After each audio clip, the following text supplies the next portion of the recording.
Hello friends and dear students, welcome to my channel. Start करते हैं हमारे आज के क्वेश्चन से। ठीक है, इसमें जो है आज मैं क्वेश्चंस कवर करूंगी।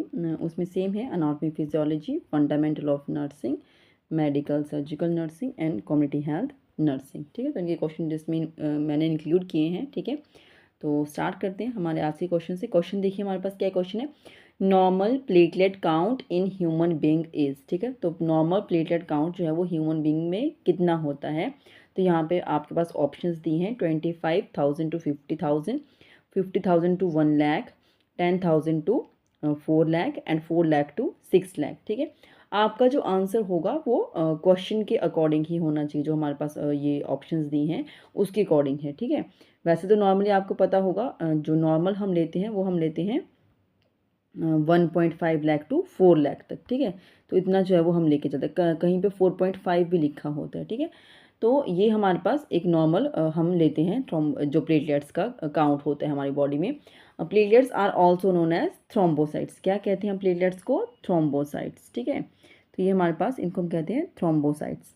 अभी यहाँ पर इसके अकॉर्डिंग जो आपका बन रहा है ऑप्शन जो है वो हमारे पास क्या है? Option C, 10,000 to 4 lakh. ठीक है, क्योंकि अभी ये हमें ये इसमें 4 लाख तक भी इंक्लूड करना है, तो बाकियों में तो फिर कम कम हो जाएगा। ठीक है, तो ये हमारा एक पैरामीटर हमने यहाँ लिया है, दूसरा पैरामीटर यहाँ पर हमने 10,000 तक का लिया है। यूजुअली वैसे तो है हम अगर इससे कम होता है 1.5 लाख से कम होता है तो हम उसको क्या कहते हैं?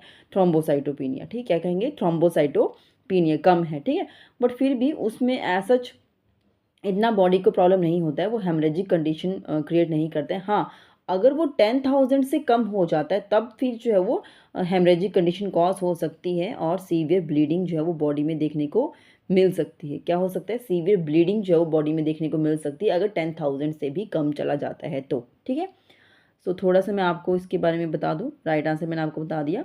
और थोड़ा सा मैं आपको इसके बारे में बता दूं, जैसे मैंने कहा कि थ्रोम्बोसाइट्स हम इन्हें कहते हैं। ठीक है, और अगर कम हो जाता है तो हम उसको कहते हैं थ्रोम्बोसाइटोपिनिया।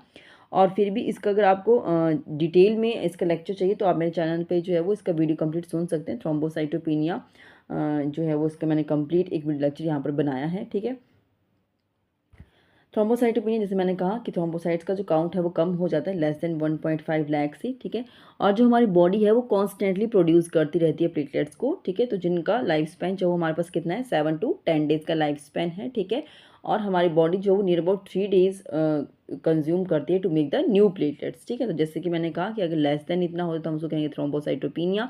और अगर कभी ज़्यादा भी हो जाता है, मान लो 4.5 लाख से ज़्यादा हो जाता है तो हम उसको कहते हैं थ्रोम्बोसाइटोसिस, जिसमें प्लेटलेट्स का काउंट जो है वो ज़्यादा हो जाता है। ठीक है, इसमें जैसे मैंने कहा कि आपसे कंप्लीट लेक्चर सुने। ठीक है, वहाँ पे मैंने इसके कंप्लीट टाइप्स भी डिस्कस किए हैं। ठीक है, क्या इसका एटियोलॉजिकल फैक्टर्स हैं, साइन एंड सिम्टम, ट्रीटमेंट सब डिटेल में बताया है। ठीक है, तो आगे चलते हैं। नेक्स्ट क्वेश्चन देखिए, हैवर्शियन कैनाल फाउंड इन। ठीक है, तो हैवर्शियन जो कैनाल है वो किस में देखी जाती है? Bone, brain, lung and kidney. तो ये किस में देखी जाएगी?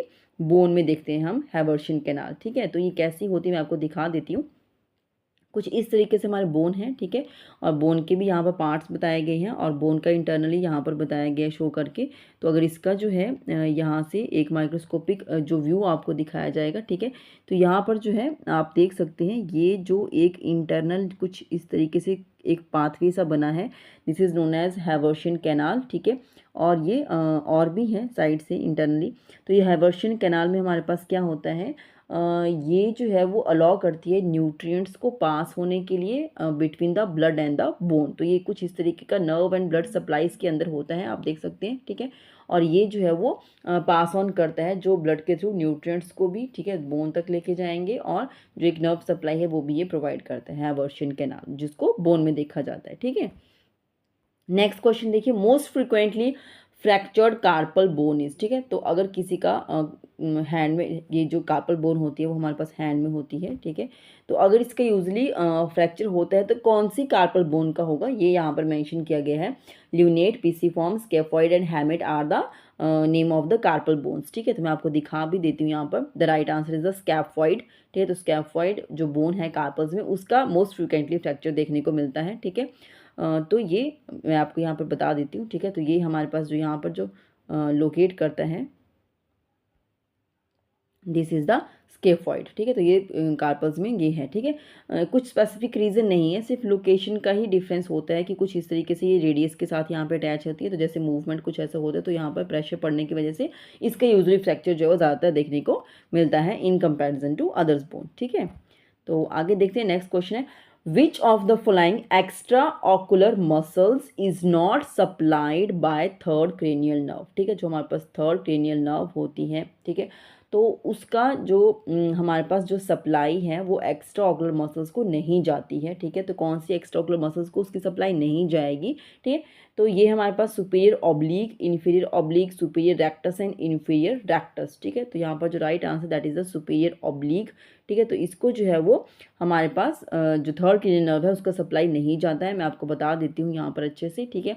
तो ये मसल्स पहले आप देख लीजिए, और जो थर्ड क्रेनियल नर्व था हमारे पास दैट इज द ऑकुलोमोटर, जो आई की मूवमेंट में ऑकुलोमोटर, ठीक है। तो मोटर मीन्स मूवमेंट और ऑकुलो मीन्स आई, ठीक है। तो आई का मूवमेंट के लिए और प्यूपल का मूवमेंट के लिए जो थर्ड क्रेनियल नर्व है वो काम करती है, बट यहाँ पर कौन सी जो मसल है उसको वो हेल्प नहीं करता, that is the superior oblique. तो ये जो इन्होंने यहाँ पर दिखाया है इनको हेल्प नहीं करती है, रिमेनिंग को वो हेल्प करते हैं। जैसे ये लेटरल रेक्टस था, सुपीरियर रेक्टस था, मीडियल रेक्टस था, ठीक है। तो इन्फीरियर ऑब्लिक और इन्फीरियर रेक्टस को भी ये जो है वो करते हैं। तो देखिए यहाँ पर थोड़ा सा इस तरीके से ये नर्व का यहाँ पर प्रेजेंस दिखाया गया, तो इनको हेल्प करता है, बाकी यहाँ पर सुपीरियर ऑब्लिक को ये हेल्प नहीं करेगा, ठीक है।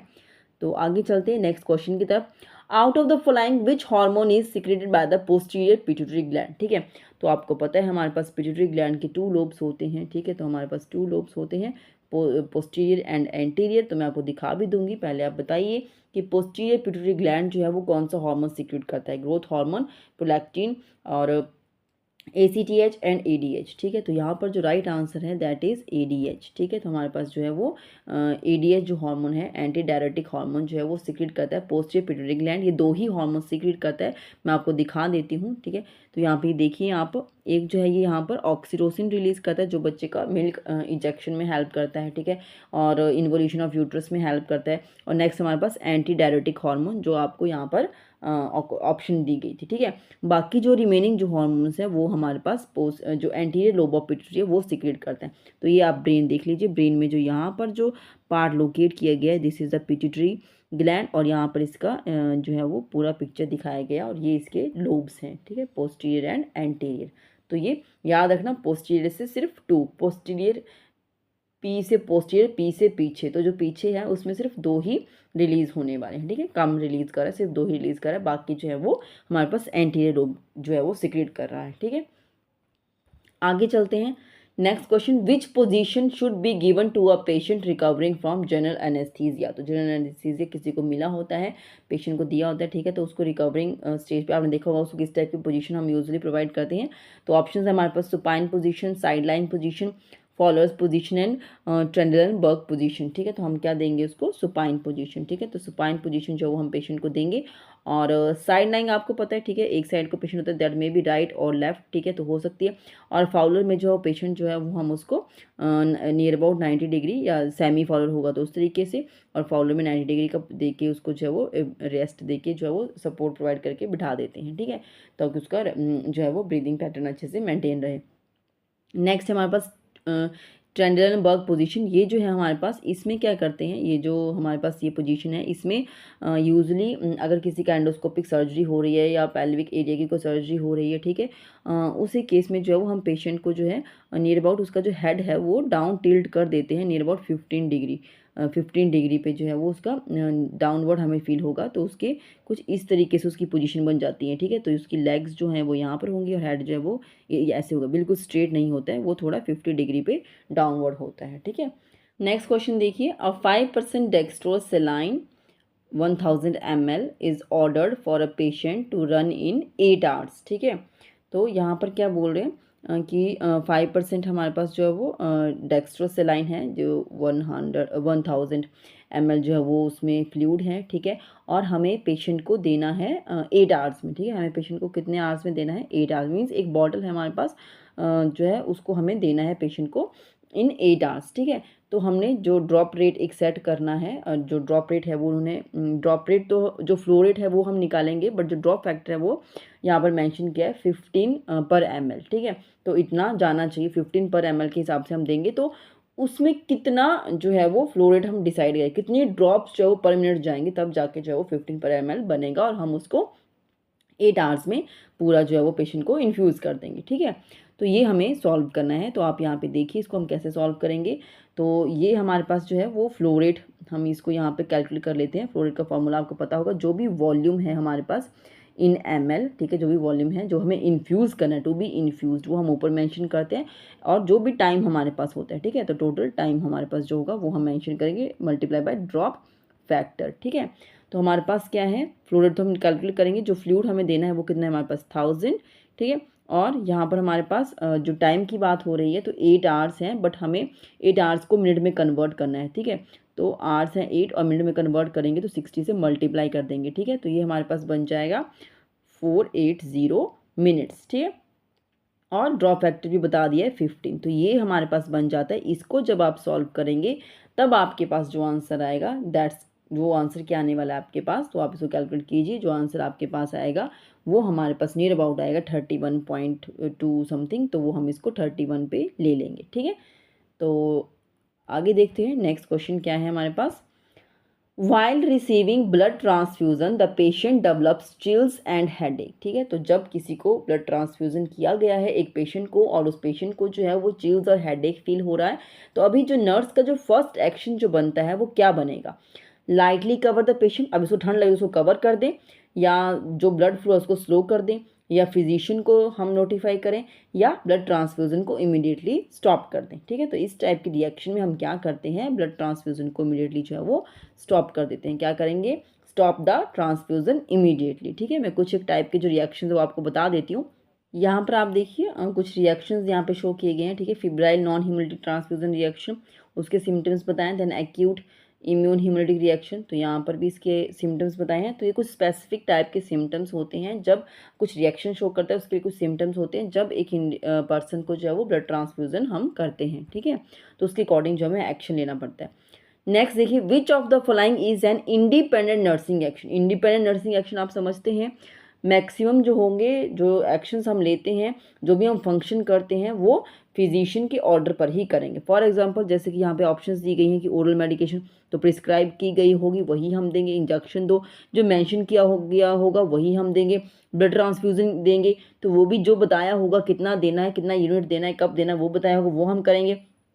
तो सब क्या हुआ, dependent nursing functions. But independent सिर्फ एक यहाँ पर मेंशन किया गया है, that is the health education, ठीक है। तो हेल्थ एजुकेशन जो है वो हम एक एज ए बिंग नर्स जो है वो पेशेंट को दे सकते हैं। वो किसी भी चीज़ के रिगार्डिंग हो सकती है, उसके हेल्थ को मेंटेन करने के लिए, उसके सिम्टम्स को रिलीव करने के लिए, उसकी पोजीशन को लेके, उसकी फैमिली मेम्बर्स को साइकोलॉजिकल सपोर्ट देने के लिए, किसी भी तरीके से आप उनको हेल्थ एजुकेशन दे सकते हैं, फॉलोअप के लिए दे सकते हैं, कैसे भी, ठीक है।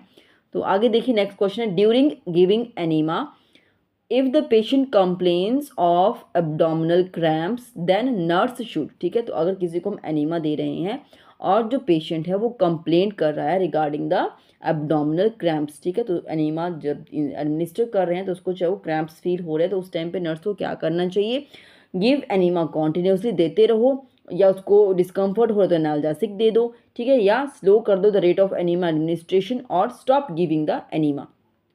सो the right answer is the stop giving the enema. कभी भी कुछ ऐसी चीज़ें होती हैं जहाँ पर कुछ भी कंप्लेंट पेशेंट करता है, तो फॉर दैट मूवमेंट हमें चीज़ों को स्टॉप करना चाहिए। After that we have to decide कि what we will to do with the patient, जो भी इसको उसको के लिए जो सही होगा, ठीक है। तो आगे चलते हैं नेक्स्ट क्वेश्चन के लिए। Which of the following is not a parameter of Glasgow coma scale, ठीक है। तो आपको पता होना चाहिए ग्लासगो कोमा स्केल में हमारे पास 3 पैरामीटर्स होते हैं। वो कौन से पैरामीटर्स होते हैं वो आपको पता होना चाहिए, क्योंकि यहाँ पर मेंशन किया गया कौन सा नहीं है। Eye opening, pupillary response, verbal response and motor response, ठीक है। जो राइट आंसर हमारे पास that is a pupillary response जो है वो एक पैरामीटर नहीं है ग्लासगो कोमा स्केल का, जिसमें हम पेशेंट जो है वो कॉन्शियसनेस के लिए चेक करते हैं, ठीक है। तो अभी आप यहाँ देख लीजिए, तो किसी का आइज़ है, ठीक है। तो वहाँ पे आइज़ के लिए हम 4 पॉइंट देते हैं, स्पीच मीन्स जो वर्बल रिस्पॉन्स है उसके लिए 5 पॉइंट्स देंगे और मोटर के लिए 6 पॉइंट्स हैं। ये भी आपको पता होना चाहिए। समटाइम जो है वो पूछ लेते हैं कि पेशेंट दिस है और उसका आई रिस्पॉन्स ऐसा है, तो हमने उसको जो है वो ये 6 पॉइंट्स दिए या 5 पॉइंट्स दिए, हम कितने पॉइंट्स देंगे वो मेंशन किया होगा। ठीक है, वहाँ पे आई के लिए मेंशन किया होगा 3 6 7 8, तो आपको पता होना चाहिए कि 6 वो जो है वो तो मोटर के लिए आता है हाईएस्ट पॉइंट, तो आइज़ के लिए तो हाईएस्ट पॉइंट वैसे ही 4 है। ठीक है, तो आपको सबका हाईएस्ट पॉइंट पता होना चाहिए। ठीक है, और यहाँ पर जो है ये 3 है हमारे पास और इनका बेस्ट स्कोर जो होता है वो 15 टोटल स्कोर है इनका। आप इनको कैलकुलेट करेंगे अगर 6 + 5 + 4 15। ठीक है, अगर किसी को कोमा वाला पेशेंट बनता है तो वो जो है अगर किसी का 8 से कम जाएगा या 8 होता है तो वो कोमा में जा सकता है पेशेंट। ठीक है, और अनरिस्पॉन्सिव जिसमें कुछ भी रिस्पॉन्स नहीं करेगा that come under the 3 point उसको देंगे। ठीक है, समवेयर इसको माइल्ड मॉडरेट सीवियर करके भी इसको जो है वो हम इसका जो क्लासिफिकेशन है वो करते हैं। तो माइल्ड में 13 to 15, मॉडरेट में जो हमारे पास नियर अबाउट 9 to 12 और सीवियर में 3 to 8 तक ले जाते हैं इसको। ठीक है, तो आगे चलते हैं। Rice water stool is a typical finding in a cases of. Rice water stool किस में देखने को मिलता है? Cholera, typhoid, ulcerative colitis and amoebiasis. तो ये किस में देखने को मिलता है? कॉलरा में देखने को मिलेगा। सॉरी, ये किस में देखने को मिलेगा? कॉलरा में। ठीक है, कॉलरा का स्पेसिफिक है हमारे पास राइस वाटर स्टूल और इसका जो पॉजिटिव और जो ऑर्गेनिज्म है that is the vibrio cholera. ठीक है, तो विब्रियो कॉलरा बैक्टीरिया की वजह से होता है हमारे पास ये कॉलरा। ठीक है, तो राइस वाटर स्टूल इसमें होता है। आगे देखते हैं हम, विच out of the following drug should be given first in a patient of acute myocardial infection. ठीक है, तो सबसे पहले हम मायोकार्डियल इन्फेक्शन में सबसे पहले कौन सा मेडिकेशन जो है वो देंगे?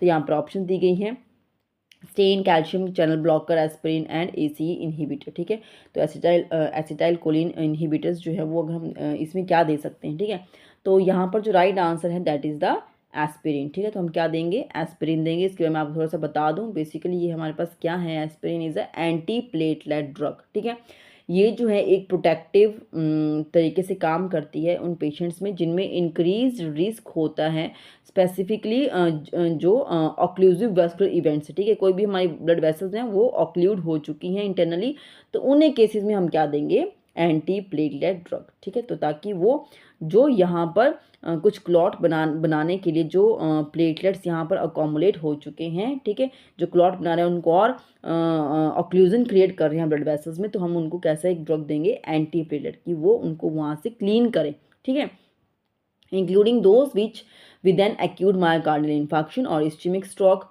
ठीक है, तो या जिनका कोई अनस्टेबल और स्टेबल एंजाइना के पेशेंट्स हैं तो उन सब में ये चीज़ हम दे सकते हैं एस्पिरिन। ठीक है, नेक्स्ट देखिए, नेक्स्ट क्वेश्चन है, what concentration of sodium chloride in intravenous fluid is termed as isotonic. ठीक है, तो आईवी सॉल्यूशंस एक अलग से डिफरेंट टॉपिक है, इन डिटेल मैं यहाँ पर आपको नहीं बता पाऊंगी। ठीक है, बट ये अगर आप चाहते हैं तो मैं इसके लिए अलग से आपको एक लेक्चर प्रोवाइड कर सकती हूँ। ठीक है, तो इंट्रावेनस फ्लूइड के लिए जो है वो आइसोटोनिक, हाइपोटोनिक ऐसे सॉल्यूशंस होते हैं डिपेंड अपॉन द कंसंट्रेशन। ठीक है, और वो कैसे रिएक्ट करते हैं हमारी बॉडी में जाके, सेल और उनकी कॉम्पोजिशन कैसे वेरी करते हैं, फ्लूइड का जो है वो जो चेंजेस हैं वो कैसे लेके आते हैं, उसके ऊपर इनको हम क्लासीफाई करते हैं। ठीक है, तो यहाँ पर पूछ रहे हैं कि जो सोडियम क्लोराइड की जो कंसंट्रेशन है वो क्या होनी चाहिए अगर हम उसको आइसोटोनिक बोलेंगे। ठीक है, सो द राइट आंसर इज 0.9%। ठीक है, इसको 9 या 90 बोल सकते हैं, 0.9 हम यूजली बोलते हैं, तो वो है। अभी मैं आपको थोड़ा सा बता दूं, इसका क्लासिफिकेशन मैंने यहाँ पे डाला हुआ है, आइसोटोनिक कौन कौन से हैं, देन हाइपोटोनिक, देन हाइपरटोनिक। ठीक है,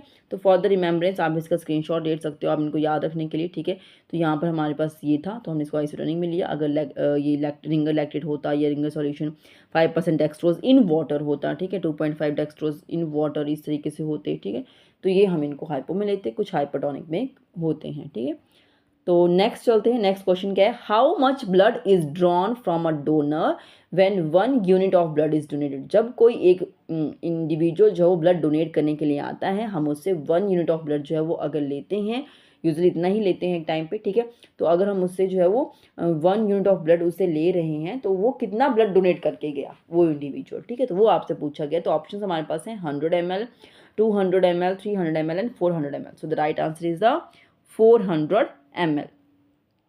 आगे चलिए, maternal mortality rate is expressed in terms of.